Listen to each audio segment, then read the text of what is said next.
আমার নাম জান্নাত সাইয়ারা আফরা। আবৃত্তি করছি কবি রবীন্দ্রনাথ ঠাকুরের লেখা পুতুল ভাঙা কবিতাটি।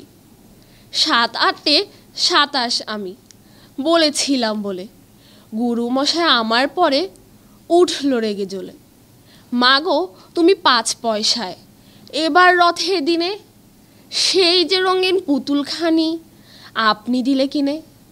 খাতার নিচে ছিল ঢাকা, দেখালে এক ছেলে। গুরুমশাই রেগে মেগে ভেঙে দিলেন ফেলে। বললেন তোর দিন রাত্রি কেবল যত খেলা, একটু তোর মন বসে না পড়াশোনার বেলা। মাগো আমি জানাই কাকে, ওর কি গরু আছে?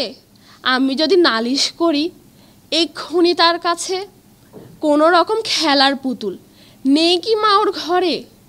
সত্যি কি ওর একটুও মন নেই পুতুলের পরে?